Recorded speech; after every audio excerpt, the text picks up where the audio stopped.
안녕하세요. 오늘도 서연살롱을 찾아주셔서 감사합니다. 연하남과 살고 있는 여성이에요. 제 남편은 저보다 6살이나 어려요.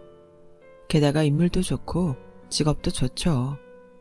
반면에 저는 남편보다 나이도 많고 인물도 별로예요. 그렇다 보니 사람들이 우리 부부를 보면 다들 이런 소리를 하곤 해요. 부인한테 책 잡힌 거 있어? 하고 많은 여자 중에 왜 저런 여자랑 살아? 남자가 아깝네. 10년 결혼 생활 동안 그 소리를 하도 들어서 이제는 귓등으로 흘려듣곤 하는데, 그래도 저도 사람인지라 가끔은 가슴 한구석이 찡하긴 해요. 특히 시어머님의 독설을 들을 때면 더더욱 그렇더라고요. 마치 저를 잘난 당신 아들 홀려서는 등골 빼먹고 사는 사람 취급을 하는데 정말 어이가 없거든요. 사실 제가 남편과 결혼을 하게 된 데는 남모를 사연이 있어요. 지금은 어디다 내놔도 안 빠지는 남자지만 한때 제 남편은 아무도 거들떠보지 않는 노숙자였거든요. 그런 사람을 데려다 지금의 번듯한 사회인으로 만든 건 바로 제 친정 부모님이셨어요. 저희 부모님은 젊은 시절 빈손으로 서울의 상경에 갖은 고생을 하셨어요. 손재주가 좋았던 아빠는 카센터에서 일하시며 기술을 익히셨고, 엄마는 엄마대로 식당에서 일을 하며 생계를 이어가고 계셨죠. 그렇게 버는 돈은 고스란히 시골집에 내려보내 부모님과 동생들 학비로 쓰였어요. 아빠는 엄마가 일하던 식당 단골 손님이었어요. 아빠가 일하던 카센터에서 엄마네 식당에 밥을 대고 먹었거든요. 두 분 다 어린 나이에 시골에서 올라와 외롭게 지내던 상황이라 얼마 지나지 않아 오빠 동생 하며 지내게 되었고, 그러다 오빠가 아빠가 되고 말았죠. 딱히 식을 올릴 처지가 못 돼서 그냥 혼인신고만 하고 살려고 했는데, 평소 저희 엄마를 아끼셨던 식당 사장님이 동네 회관에서 조촐하게 식을 올리게 해주셨어요. 거기다 평소 버는 족족 돈을 시골에 내려보내는 걸 아셨던 식당 사장님은 가게 뒤편에 딸린 창고를 수리해서 거기에 신혼집을 차려주셨어요. 가정을 이루고 살게 된 부모님은 이듬해 저를 낳으셨고, 그곳에서 제가 국민학교에 입학하기 전까지 사셨어요. 이사를 하게 된 건 저희 부모님이 식당을 차리게 되면서였어요. 당시 식당 사장님이 강화 쪽에 땅을 가지고 계셨는데 저희 엄마한테 퇴직금 대신 그 땅 중 일부를 떼어서 내주셨거든요. 그동안 맞벌이를 하며 착실하게 돈을 모아온 저희 부모님은 그 땅에 식당을 차리게 되었어요. 연고도 없는 곳에서 식당을 차리는 건 무모한 짓이었지만 빈손으로 서울에 올라와 가정까지 이룬 부모님께는 그다지 두려울 일도 아니었어요. 두 분 다 부지런하시고 특히 저희 엄마 음식 솜씨가 좋아서 식당은 금세 주변에 입소문이 퍼졌고 1년도 안 돼서 가게 안은 손님들로 바글바글할 정도로 장사가 잘 됐어요. 그러다 88 올림픽 이후로 소비가 늘면서 일부러 서울에서 저희 부모님 가게로 찾아올 정도로 문전성시를 이루었죠. 하지만 가게가 잘 될수록 저는 많이 외로울 수밖에 없었어요. 부모님이 두 분 다 가게에 나가 계셔서 저는 늘 집에 혼자 있어야 했거든요.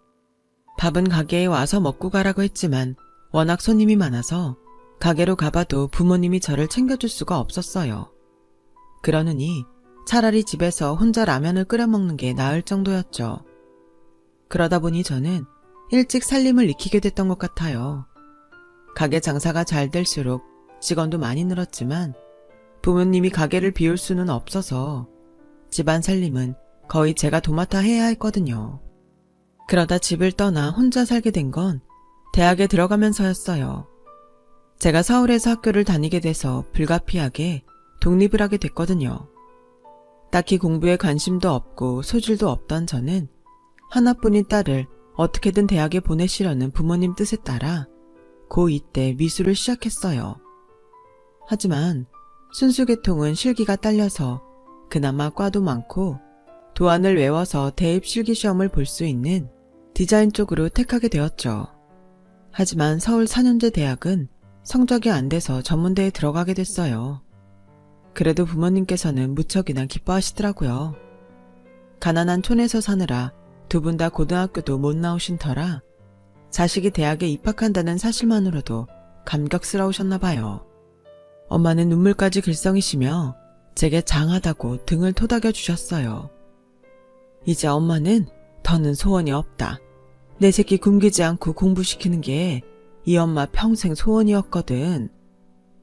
이런 엄마를 보니 솔직히 죄송했어요. 제가 조금만 더 노력을 해서 4년제 대학에 들어갔더라면 좋았을걸 하는 후회가 밀려왔거든요. 부모님께서는 학교 근처에 제가 지낼 원룸을 얻어주시고 다시 강화로 돌아가셨어요. 아무리 직원이 많다 해도 사장이 가게를 비우면 티가 난다시며 이삿짐만 옮겨주시곤 바로 가셨죠. 돈도 벌만큼 버셨는데도 늘 한결같이 장사를 하시는 부모님은 자식인 제가 봐도 참 대단한 것 같았어요.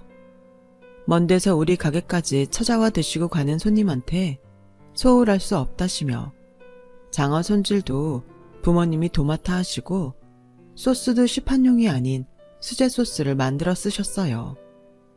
물론 그렇게 하니까 장사가 잘 되는 거기도 하겠지만요. 그렇게 부모님이 곁을 떠나 서울에서 혼자 살게 된 저는 모처럼 대학 생활에 빠져 살게 되었어요. 미술학원에 다닐 땐 학원 선생님이 정해준 패턴대로 기계적으로 그리고 채색을 하는 수준이었는데 이제는 컴퓨터를 통해 내가 도안도 짜고 프로그램을 익혀 홈페이지를 직접 만들어 보니 훨씬 재밌더라고요. 아무래도 실기력이 딸리는 저로서는 PC를 이용한 작업이 편하고 좋았어요. 작업의 재미를 느끼다 보니 성적도 저절로 잘 나오게 되더라고요. 난생 처음 성적 장학금까지 받게 되자 자신감도 많이 생겼고요. 장학금을 받았다는 소식에 부모님은 누구보다 기뻐하셨어요. 떡까지 해서 온 동네에 나눠드리고 가게를 찾아오는 손님들한테도 나눠드릴 정도로 말이에요. 누가 보면 제가 서울대라도 들어갔는 줄 알 정도로 부모님은 기뻐하셨어요. 대학을 졸업한 저는 교수님 추천으로 취직을 하게 되었어요. 제가 들어간 회사는 규모도 꽤 되고 웹 디자인 쪽에서는 꽤 입지를 굳힌 회사로 해외 유학파부터 명문대생들이 줄을 이루는 회사였어요. 전문대 출신인 저는 상대적으로 주눅이 들 수밖에 없는 곳이었죠. 입사 후 얼마 뒤부터 저는 퇴사를 고민하게 되었어요. 차라리 제 수준에 맞는 작은 회사에 들어가 어깨 펴고 다니는 게 낫지 않을까 싶었거든요. 그런데 제 사수였던 선배가 그런 제 뜻을 눈치채셨는지 그러더라고요. 눈 딱 감고 여기서 3년만 버텨. 그러면 어느 회사에 가든 실력 없다는 소리는 안 들을 테니까. 선배 말을 듣고 보니 어렵게 들어온 회사에서 도망칠 생각을 할 게 아니라 뭐 하나라도 더 배우고 익혀서 내 걸로 만들어야겠다는 생각이 들었어요. 그걸 얻을 때까지 죽어라 앞만 보고 달리자 결심했죠. 그렇게 죽기 살기로 일에 매달리자 학벌이 낮음에도 불구하고 회사에서도 별다른 차별은 없었어요. 적어도 저희 회사 안에서는 학벌보다 실력이 우선이었거든요. 그렇게 7년을 버틴 저는 제 이름을 건 조그만 디자인 사무실을 열기로 했어요. 하지만 생각과 달리 창업을 하는데 돈이 한두 푼이 드는 게 아니더라고요. 제 돈으로는 턱없이 부족했어요. 그래서 부모님께 돈을 좀 빌리려고 부모님 식당에 찾아갔는데 웬 잘생긴 남자가 카운터에 떡하니 앉아있지 뭐예요. 카운터는 늘 아빠가 지키고 계셨던 터라 이상했어요. 남자는 의심 가득한 눈빛으로 자신을 뚫어지게 바라보는 제게 무슨 일로 왔냐고 물었어요. 하지만 그 물음에는 딱히 대답할 필요가 없었어요. 주방에서 엄마가 나오셨거든요. 우리 딸 연락도 없이 어떻게 왔어? 세상에 얼굴살이 쏙 빠진 것 좀 봐. 요즘에도 그렇게 회사 일이 바쁜 거야? 엄마는 제게 살이 많이 빠졌다고 밥은 제대로 먹고 다니냐며 걱정 섞인 말들을 쏟아내셨어요. 그 바람에 홀 곳곳에서 피식거리는 웃음소리가 터져 나왔죠. 사실 제가 한덩치 하거든요. 살면서 저보고 살 빼란 말 대신 살 빠졌다고 밥 좀 잘 챙겨 먹으라고 하는 사람은 저희 부모님 뿐이었어요. 저는 사람들 눈치가 보여서 엄마한테 그만 좀 하라고 속삭였어요. 그런데 카운터에 앉아있던 남자가 대놓고 저희 엄마한테 그러지 뭐예요? 에이, 살이 빠진 게 이거예요? 그럼 전에는 얼마나 뚱뚱했던 거예요? 내 보기엔 10kg은 빼야 되겠는걸요? 그러지 말고 이참에 살 좀 빼세요. 솔직한 말이었지만 쓴 약이 몸에는 좋지만 맛은 없는 것처럼 그땐 그 말에 기분이 확 상하더라고요. 진짜 웃기는 사람이네. 당신이 뭔데?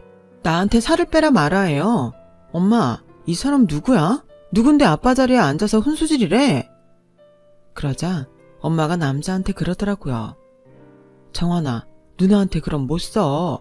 서울에서 힘들게 일하는 누나한테 그게 무슨 말버릇이야? 그런데 그 남자 대답이 가관이었어요. 알았어요, 엄마. 다신 안 그럴게. 엄마? 우리 엄마가 왜 당신 엄마야? 엄마, 혹시 아빠 바람났어?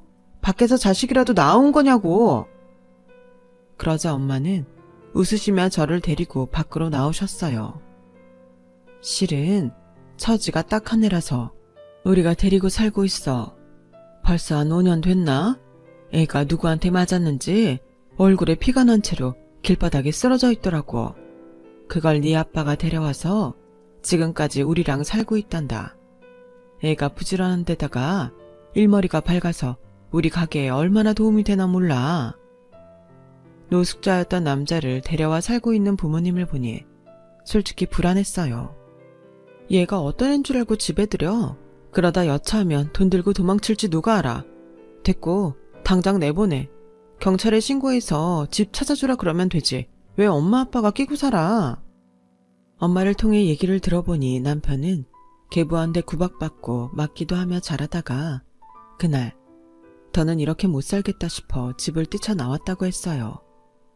그렇게 고등학교도 졸업 못한 채 저희 부모님 댁에서 살게 된 거죠. 그 사정을 들은 저희 아빠는 관공서를 찾아다니며 방법을 찾은 끝에 집 근처 고등학교에 보냈고 졸업 후 대학에 진학해 1학년을 다니고는 군복무를 마치고 올 봄에 제대해 복학 전까지 가게 일을 돕고 있다고 했어요. 바쁠 땐 카운터도 보고 배달도 하고 홀 서빙도 하면서 저희 부모님 자식처럼 살고 있었죠. 그간 회사 일이 바쁘다고 명절에도 집에 내려온 적이 없던 저로서는 그동안 벌어진 일에 대해 하나도 몰랐어요. 그런 저 대신 남자는 자식 노릇을 하며 제 부모님 아들로 살았던 거예요. 그 말을 듣고 나니 이 남자보다 오히려 제가 남처럼 느껴지더라고요. 명절은 고사하고 부모님 생일에도 계좌로 용돈 몇 푼 보내드리고는 자식 노릇 다 했다 생각했으니까요. 그러니 정작 옆에서 부모님 도와가며 살아온 남자를 내보내라고 할 수가 없었어요. 적어도 지금 이 상황에선 친자식보다 나은 가짜 아들이니까요. 제 자신이 한심할 정도였죠. 거래처에 갔다가 뒤늦게 오신 아빠는 저를 보자 엄마랑 똑같은 소리를 하셨어요. 반쪽이 됐다느니 너희 회사엔 일할 사람이 너밖에 없냐느니 하나같이 딸 자식 걱정뿐이었죠. 이렇게 자식 걱정뿐인 부모님한테 돈 빌려달라는 얘기를 해야 한다고 생각하니 죄송해서 입이 떨어지지 않았어요. 하지만 딱히 대안이 없던 터라 그날 밤 가게 문을 닫고 집에 돌아오신 아빠한테 어렵게 말을 꺼냈어요. 아빠, 나 정말 자신 있어. 부족한 자금만 빌려주면 내가 은행 이자 쳐서 꼭 갚을게. 그냥 달라는 거 아니고 딸 회사에 투자한다 생각하고 빌려줘요. 네? 그러자 아빠는 식탁에 앉아서 밥을 먹고 있던 남자를 불렀어요. 정원아, 넌 어떻게 생각하니? 내가 투자를 하면 손해는 안 보겠니? 그러자 남자는 젓가락을 놓고 다가와 구체적 사업 방안과 예상 매출 등을 꼼꼼하게 물어보았어요. 그리고는 계산기를 튕기더니 아빠한테 한 2년간은 빌려준 돈 회수한다는 생각만 가져야 할 것 같다며 정확한 계산은 제 능력을 봐야 알 것 같다고 냉정한 평가를 내렸어요. 저로서는 어이가 없었죠. 아니, 당신이 뭘 한다고 그딴 소리래? 나 이래봬도 이쪽 업계에서 알아주는 회사에서 5년이나 버틴 사람이야. 근데 뭐? 빌려준 돈 회수하는 정도? 기가 막혀서 정말. 아빠는 딸보다 피 한 방울 안 섞인 이 사람이 더 믿음이 가? 어떻게 아빠가 나한테 이럴 수가 있어? 나 아빠한테 정말 실망이야. 딸, 아빠가 널 못 믿어서가 아니라 그런 쪽 계산은 너보다 정원이가 더 정확히 계산하기 때문에 물어본 거야. 이 녀석이 대학 졸업도 하기 전에 군에서 독학으로 세무사 시험까지 합격한 놈이거든. 막말로 이 아빠가 그깟 돈 몇 푼 좀 뜯기면 어떠냐. 내 딸이 필요하다는데. 다만 아빠는 네가 회사 차리는 걸 너무 만만하게 생각하는 게 아닌가. 그게 걱정이 돼서 그래. 회사 차리는데 그동안 네가 번 돈 다 쏟아붓는 거 아니니? 그 피 같은 돈 날아가면 아빠가 밤에 잠도 못 잘 것 같아서 그래. 정환이 이 녀석이 다른 건 몰라도 계산 하나는 끝내주는 놈이다. 그러니까 앞으로 회사를 차리거든 정환이한테 도움 좀 받도록 해. 아빠 말이 틀린 건 아니었어요. 사실 제가 세금 관련 쪽으로는 아는 게 거의 없었거든요. 그동안 회사에서 알아서 세금 떼고 정리해줘서 별다른 걱정 없이 살았으니까요. 하지만 회사를 차리면 세무사 도움이 절실히 필요하긴 했어요. 그래서 아빠 말을 듣기로 했죠. 회사를 차리고 한동안 남자는 대학 강의가 끝나면 저희 회사에 들러 이런저런 세금 관련 일을 도맡아 정리해 주었어요. 나이는 저보다 한참 어리지만 말과 행동에 무게가 있는 사람이라 우리 부모님이 왜 그렇게 이 남자를 신뢰하는지 이해가 가더라고요. 사람에 대해 호감이 생기니 이 남자가 하는 말이라면 뭐든 믿음이 갔어요. 그리고 그 믿음은 어느새 애정으로 변해버렸죠. 하지만 저보다 나이가 어린 대학생을 상대로 사심을 드러내긴 부담스러웠어요. 거절당할 게 두려웠거든요. 그런데 언제부턴가 이 남자도 저를 대하는 눈빛이 그저 일적인 관계가 아닌 사심이 담긴 눈빛 같더라고요. 그래서 하루는 술자리를 핑계로 속마음을 떠봤는데 제 생각대로 저를 이성으로 생각하고 있더라고요. 하지만 저희 부모님 도움으로 살아온 자신의 처지 때문에 섣불리 제게 다가서지 못하고 있던 거였어요. 그 말에 앞뒤 잴 거 없이 사귀자고 했어요. 일단은 부모님 몰래 비밀 연애를 하다가 상황 봐서 말하자고요. 그렇게 제 나이 29에 연애를 시작한 우리는 그이가 대학 졸업을 할 때까지 부모님께 비밀로 했어요. 대학 졸업할 때까지 몇 년간 제 회사 일을 도맡아 해주던 남자는 졸업하자마자 유명 세무사 사무실에 취직을 하게 되었어요. 남자는 지금처럼 강화에서 출퇴근을 하며 살겠다고 했지만 부모님이 완강히 반대하셨어요. 그리곤 서울에 원룸을 구해주시겠다고 하셨죠. 그랬더니 아버지, 그럼 방 2개짜리 집으로 구해주세요. 거기서 우리 신혼생활을 시작할게요. 뜻밖의 폭탄 발언에 저희 부모님은 놀라서 입만 쩍 벌릴 뿐이었어요. 저희 그동안 사귀고 있었어요. 진작 말씀 못 드려서 죄송해요. 하지만 더는 속이지 않으려고요. 저도 이제 번듯한 직장도 생겼고 앞으로 제 힘으로 이 사람 먹여 살릴 자신도 있어요. 아버지, 어머니, 저 사위로 받아주세요. 그 말의 순간 아빠 눈빛이 흔들렸어요. 아무리 아들처럼 데리고 살았다고는 해도 당신 딸을 내줄 생각은 추호도 없었던 탓이었죠. 반면에 엄마는 얼굴에 화색을 띠며 잘됐다고 박수까지 치셨어요. 나중에 들어서 안 거지만 엄마는 내심 이 남자를 사윗감으로 점 찍어 놓고 있었다고 하더라고요. 비록 부모 없이 살고는 있지만 그래도 사람이 괜찮고 능력도 있으니 내 딸을 고생시키진 않을 거란 판단이었죠. 아빠는 내내 불편한 표정이었지만 워낙 엄마 입김이 강해서 결국 결혼을 찬성해 주셨어요. 우리 집에서 결혼 허락을 받고 나니 시댁 걱정이 되더라고요. 아무리 남편이 계부와 사이가 안 좋아 도망치듯 집을 나와 살기는 했지만 적어도 어머니한테는 연락을 해야 하지 않겠냐고 했지만 남편은 거절했어요. 그랬다간 또다시 계부한테 시달림을 당하게 될 거라면서요. 그래서 결혼식은 시댁에 알리지 않은 채 가족끼리 조촐하게 치렀어요. 이사를 핑계로 결혼까지 번갯불에 콩구워 먹듯 후딱 처리한 우리는 본격적인 신혼생활을 시작했어요. 아빠는 수년 동안 아들처럼 키워온 사람을 하루아침에 사위로 받아들이는 게 쉽지 않은 모양이었어요. 사위는 백년 손님이라는 말처럼 더는 전처럼 허물 없이 지내기 힘들어 그러셨던 것 같아요. 그런 아빠 모습에 남편은 자신이 죄를 지은 것 같아 미안해하셨어요. 하지만 몇 년 지나자 다시 전과 같은 관계로 돌아가게 되었죠. 남편이 노력을 많이 했거든요. 쉬는 날마다 강화에 가서 아빠랑 목욕탕도 같이 가고 이런저런 사소한 일들도 상의하면서 거리감을 좁혀갔어요. 그렇게 8년이 지난 어느 날 그동안 연락 한 번 없던 시어머니가 남편을 찾아왔더라고요.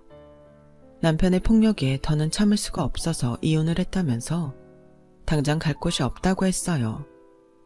솔직히 저는 자기 자식이 죽었는지 살았는지도 모른 채 그간 살아온 시어머니가 반갑지 않았어요.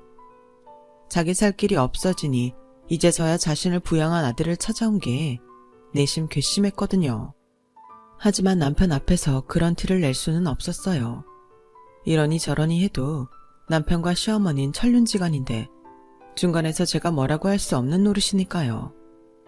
처음 며칠간은 저희들 앞에서 꽤나 미안해하는 것 같던 어머님은 얼마 지나지 않아 본색을 드러냈어요. 시어머니 노릇을 하려 들더라고요.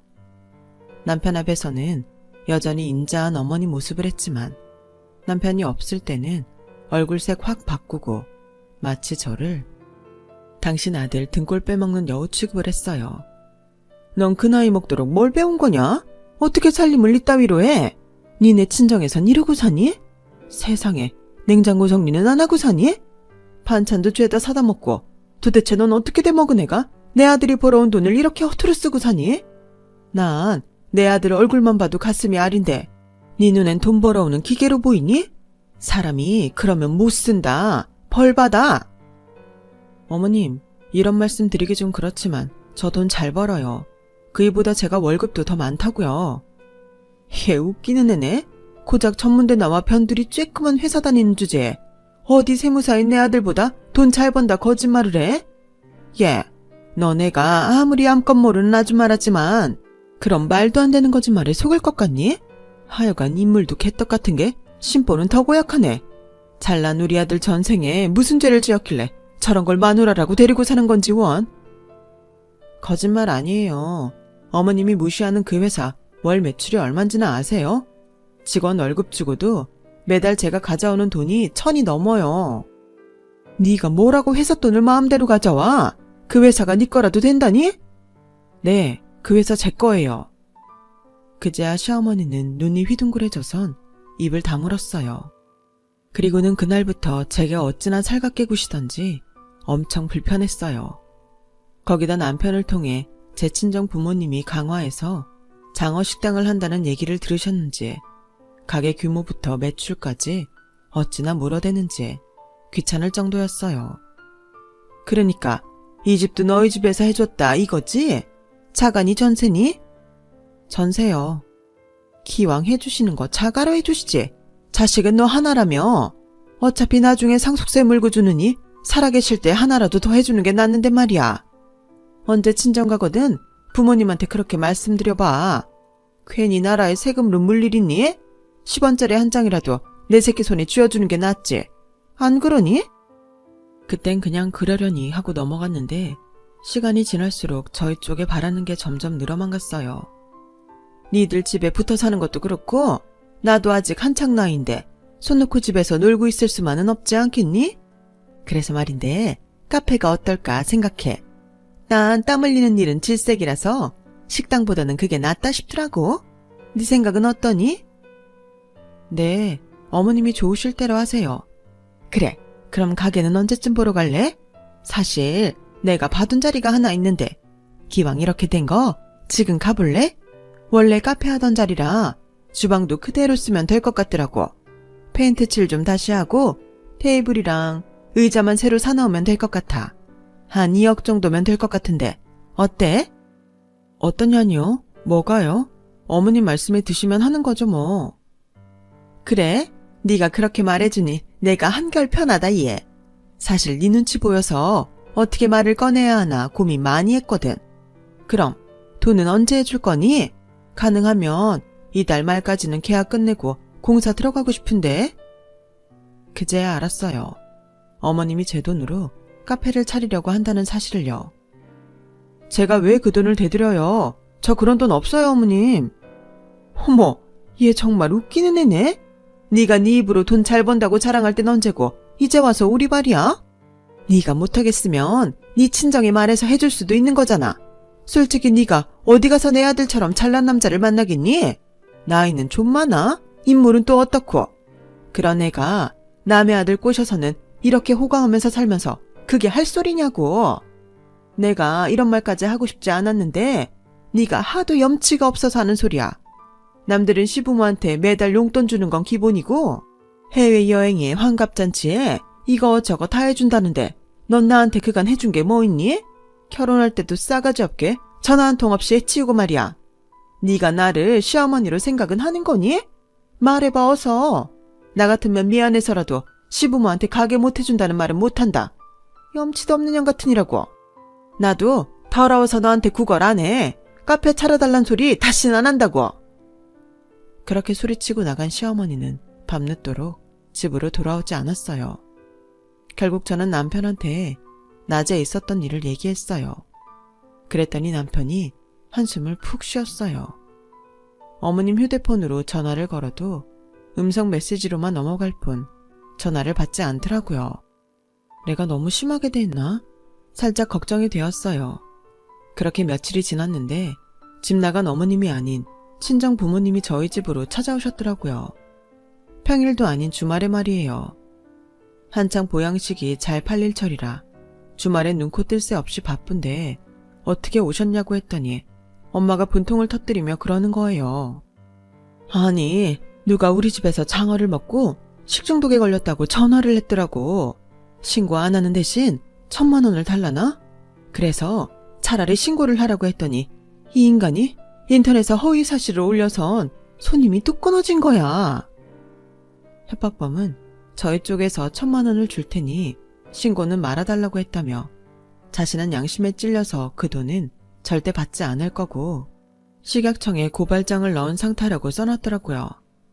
하필 가게 전화라 운전하라 번호도 모르니 그놈을 신고도 못하겠고 사람 미치고 팔딱 뛰겠다니까. 장모님, 그런 거라면 걱정 마세요. 제가 인터넷상에 올라온 글 경찰에 신고할 테니까 곧 잡을 수 있어요. 남편의 신고로 사이버 수사대를 통해 범인이 잡혔고 범인의 얼굴을 본 남편은 온몸을 부르르 떨었어요. 바로 남편의 계부였거든요. 정확히는 계부와 시어머니 사이에서 낳은 자신들의 딸이었어요. 두 사람은 딸을 시켜 인터넷에 허위 사실을 유포했던 거였어요. 계부와 이혼을 했다던 시어머니 말은 전부 거짓말이었더라고요. 여전히 부부로 살고 있었거든요. 지인을 통해 아들이 세무사가 됐다는 소식을 듣고는 계부와 짜고 돈을 뜯으려고 일부러 접근했던 거였어요. 거기다 저희 친정에 돈이 있다는 걸 알고는 아예 한몫 제대로 잡을 생각을 했고 그게 생각대로 안 되자 제 부모님 가게에 협박을 해서 돈을 뜯으려고 했던 거였죠. 경찰에서 만난 시어머니는 오히려 모든 게 제 탓이라며 적반하장으로 나왔어요. 애초에 네가 나한테 다만 얼마라도 해줬다면 내가 이런 짓까지 했겠니? 니네 부모도 마찬가지야. 잘난 남의 아들 데려다 아들 삼았으면 친모인 나한테 위자료 정도는 줘야지. 내가 저걸 어떻게 키웠는데 다 키운 아들 날로 먹으려 들어. 순 강도 신보 같으니라고. 돈 내기 싫으면 내 아들 당장 돌려줘. 그러자 남편이 종이에 뭔가를 적어 내려갔어요. 한참을 적더니 그걸 시어머니한테 내밀더군요. 아들, 이게 다 뭐니? 그동안 제가 고등학교랑 대학에 다니느라 들어간 돈, 숙식 비용에 그 밖에 용돈이며 옷, 신발 등 필요한 물품 구입에 들어간 돈, 그리고 지금 사는 집 전세금을 적은 금액이에요. 이거 다 장인어른이랑 장모님이 대준 돈이니까 이거 다 갚고 나서 엄마가 원하는 걸 주장하세요. 대신 이거 다 못 갚을 거면 죽을 때까지 이분들 앞에 나타나지 말라고요. 그리고 이거 하나는 확실히 하죠. 이번 일로 당신들은 아들도 잃고 딸마저 범죄자를 만들었다는 사실을요. 저는 당신 딸한테 한 고소 절대로 취하 안 해줄 겁니다. 실형을 살든 벌금형을 받든 간에 범죄 사실이 고스란히 남도록 할 거예요. 이건 부모인 당신들이 당신 딸한테 주운 글씨를 새긴 거라 생각하세요. 부모인 당신들이 인생을 잘못 살아서 자식 인생까지 망친 거니까요. 생각 같아선 당신이 내게 한 짓들도 법의 심판대에 올려놓고 싶지만 거지 같은 공소시효가 당신을 살린 줄이나 알라고요. 그리고 엄마도 마찬가지예요.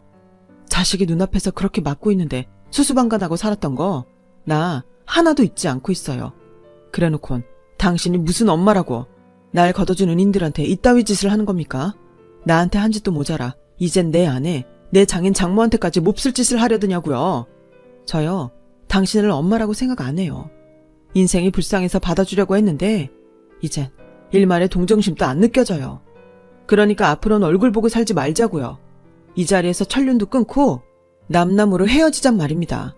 대신 당신들이 지은 죄는 당신들 딸이 고스란히 받을 테니 그렇게 아세요.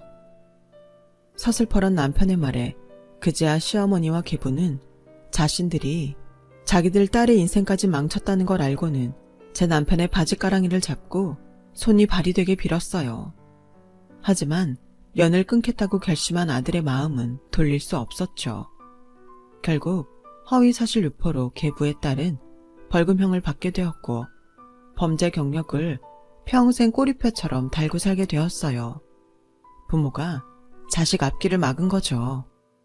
이후 남편은 여전히 저희 부모님의 사위이자 아들로 살고 있어요.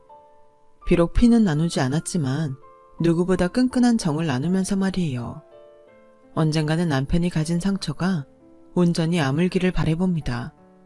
저도 누군가의 상처를 온전한 사랑으로 보듬어 줄 수 있는 사람이 되려고 노력하면서 살아야겠습니다. 지금까지 제 사연을 들어주셔서 감사합니다. 가족들과 마음 따뜻한 하루하루 보내시길 바랍니다. 여러분, 사연 댓글에 응원과 현명한 조언 부탁드려요. 좋아요와 구독은 저에게 큰 힘이 됩니다. 오늘도 좋은 일 가득하세요.